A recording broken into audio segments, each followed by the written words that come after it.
બાળકીને પીંખી નાખનાર આરોપી પકડી પડાયો છે। કતારગામમાં આરોપી 8 વર્ષની બાળકીને બનાવી હતી હવસનો શિકાર।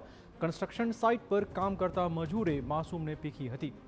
હવસખોર ઈસમે ઝૂંપડામાં લઈ બાળકી પર દુષ્કૃત્ય કર્યું હતું। માતાની ગેરહાજરીમાં બાળકીને બનાવી હતી હવસનો શિકાર। આરોપીએ બાળકીને મારી નાખવાની ધમકી પણ આપ્યાનો આક્ષેપ છે।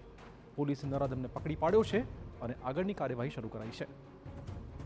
महत्वपूर्ण है कि मासूम बाळकीनी माता कन्स्ट्रक्शन साइट पर कामकाज करे छे। ए ज साइट पर आरोपी पण मजूरी काम करतो हतो। बाळकी तेनी माता साथे साइट पर आवी हती। जो कि नराधमे बाळकीनी मातानी गैरहाजरीमां ज कन्स्ट्रक्शन साइट पर बाळकी पर दुष्कर्म कर्युं।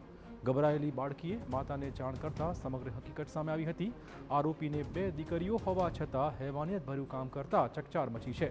त्यारे पोलीसे मूळ बिहाરના વતની એવા નરાધમ આરોપીને કોર્ટમાં રજૂ કરવાની તજવીજ શરૂ કરી હતી। સાચી છે કે આરોપી પરિણીત છે અને 2 બાળકોનો પિતા છે અને કદાચ આ બાળકી પણ એની પોતાના સંતાનોની ઉંમરની જ છે, તેમ છતાં એણે આ ગંભીર પ્રકારનું દુષ્કૃત્ય કર્યું છે। એટલે જ મેં આપને કહ્યું એ પ્રમાણે ગુનાની ગંભીરતા જોતા ખૂબ જ ટૂંકા સમયમાં આરોપી વિરુદ્ધ સજ્જડ પુરાવા એકત્રિત કરી અને નામદાર કોર્ટમાં ચાર્જશીટ રજૂ કરવામાં આવશે અને આરોપીને સખતમાં સખત નશ્યત થાય એવા પ્રયત્નો કરવામાં આવશે।